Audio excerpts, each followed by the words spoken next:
This is only the beginning. We will prepare. We will grow stronger. When the time is right, we will emerge and take our rightful place as the supreme power of the universe. Exterminate! Exterminate!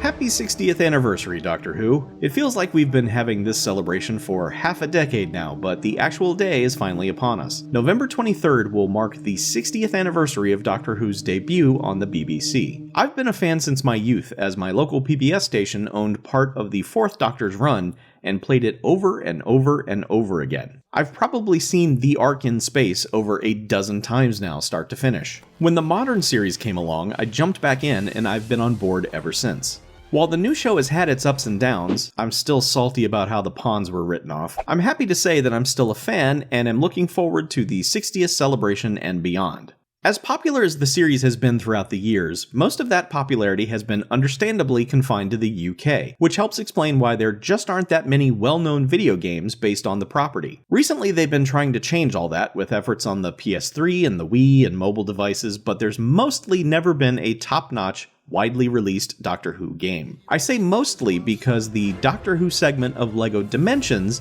is hands down the best Doctor Who video game ever made. It's great. I've met you three before, but you haven't met me yet. Can someone explain to me what's going on, please? Back in olden times, though, when games didn't have to appeal to a global audience in order to get released, computer gamers in the UK got several Doctor Who adventures to choose from. 1983's Doctor Who: The First Adventure for the BBC Micro is an appropriately titled debut for the Doctor in video game form. It's a rather simple affair, though. You play as the Doctor, or this Dot, and your adventures are tributes to popular video games of the era. Nothing more complicated than that. Doctor Who and the Warlord, also for the BBC Micro, is a text adventure where you help the Doctor via various phrases that the computer can understand.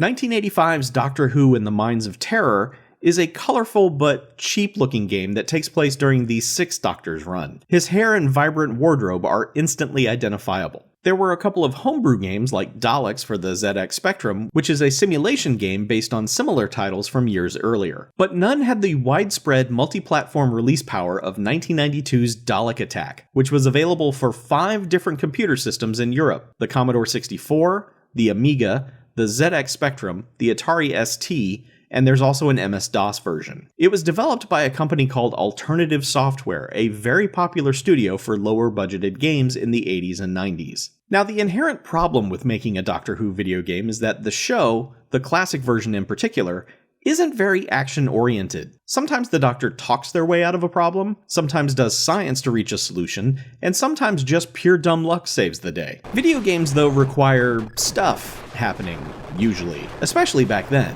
A game where you give passionate speeches wouldn't be a blockbuster hit. Hell, that doesn't even work in the one that's nothing but text. I tried.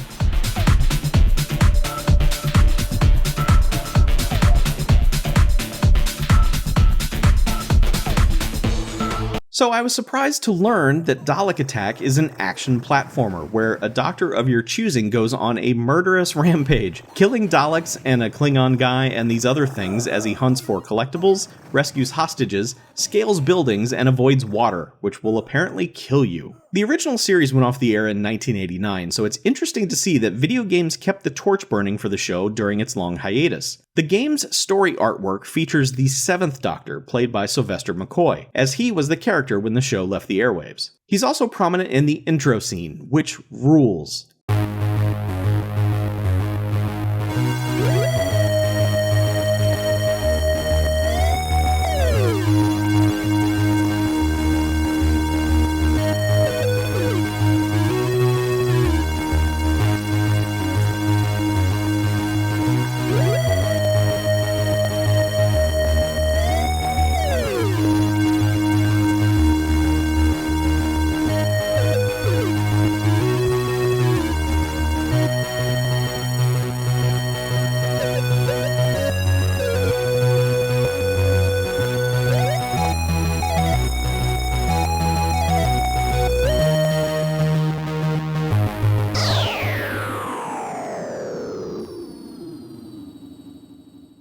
You get to choose between 3 different Doctors when the game begins, and I'm such a Doctor Who nerd that I was easily able to determine that aside from the 7th Doctor, you also get to select from cute little pixel versions of the 2nd and 4th Doctors. A second player can come along via co-op as either Ace, the 7th Doctor's companion, or as the Brigadier, a classic Who favorite absolutely beloved by old school fans. Now, various write-ups online say this is just an unnamed unit soldier, but whatever, not in my headcanon, that's the Brigadier. These are just cosmetic differences, mind you, the game plays the same no matter who you choose.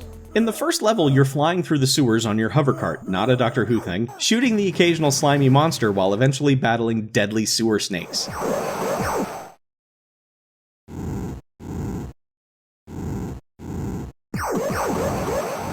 Move too slowly, and Daleks, also on hover carts, will fly behind you and scold you with their death rays. Once you defeat the snakes, you progress on foot to London, where you run around, jump over obstacles, climb pipes, collect Doctor Who emblems for points, gather hand grenades, and release prisoners from their confinement. After they're all released, you get an access card that allows you to fight the final boss of the level, like a bigger, fatter Dalek, or some Ed 209s. You repeat this process in Paris, New York, and Tokyo before eventually traveling to Skaro, the Daleks' homeworld, for a final confrontation with Davros, the creator of the Daleks. In Paris, you get to kill mimes, and the game reminds you that the Doctor is a time traveler with this hot Euro Disney joke. New York is overrun with punks and insane cab drivers. And in Tokyo, you'll battle ninjas. Ninjas. Doctor Who versus ninjas. Video games.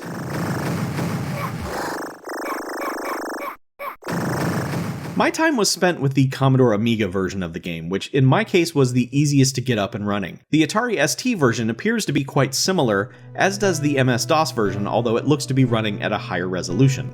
The Amiga one does not have the ability to play both the soundtrack and the game's sound effects at the same time, so you have to choose one or the other from the menu screen. While I went with sound effects for the sake of the sanity of my streaming audience, this is the point in the review where I get to tell you that the music here is fantastic.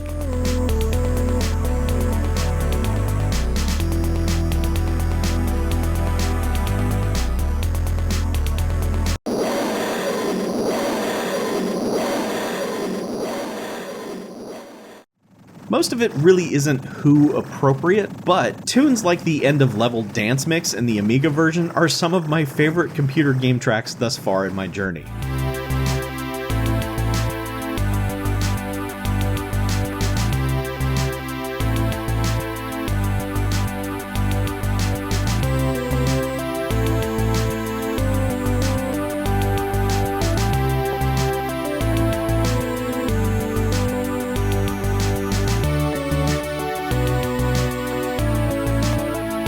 As you move to versions of the game on lower-end systems, though, there are some interesting variations. This was quite common at the time. There was no universal version where some platforms just got degraded graphics, but by and large everything else was the same. Sometimes you could get an entirely different game based on which version you bought. That's not wholly the case here, but there are some notable differences. In the Commodore 64 version, for example, not only are the graphics worse, which is understandable, and you only have the 7th Doctor as a playable character, but the levels are somewhat smaller, with way fewer hostages to find and release. There's also the ZX Spectrum version, which, man...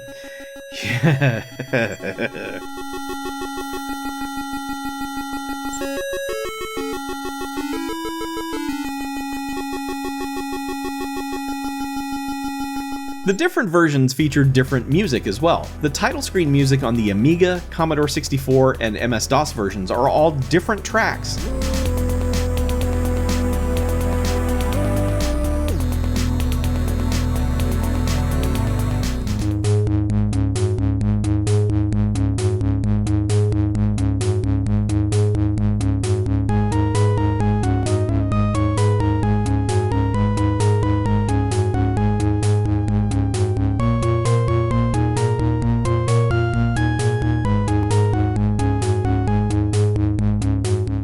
The C64's title music is especially amusing because it sounds like someone heard the Doctor Who theme once and said, "Okay, I got this," and then attempted to recreate it from memory months later.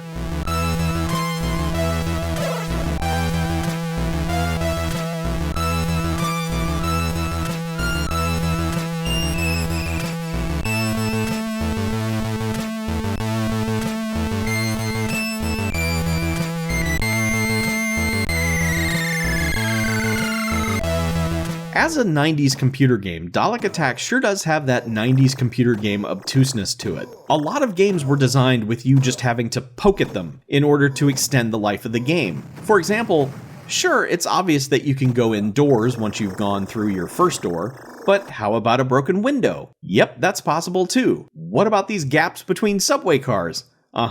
Those will take you places as well. There's a point early in the Paris level where after looking around the entire screen, you'll wonder just what the heck you're supposed to be doing. Well, see how the corner of this building is broken? I bet you didn't think to move over to the gap there and press up like you were entering a doorway. But that's exactly what the game is expecting you to do. It's stuff like that that used to drive me mad as a kid. Items are littered all throughout each stage, but after collecting them all, you might end up needing more. Where could they be? Well, have you tried kneeling down in front of a trash can? Or a random orb? Or whatever this is? Yep, there might be hand grenades in there. You better check every odd-looking background item you see. And it's good that the crouching mechanic actually has a purpose because it absolutely does not help you in a gunfight. At some point during the New York level, beloved Doctor Who companion K9 shows up to help you murder some Daleks. It just happens. There's no build-up or fanfare, just suddenly K9 is there with you. I was instantly delighted by this random appearance. Overjoyed even. So we still got 10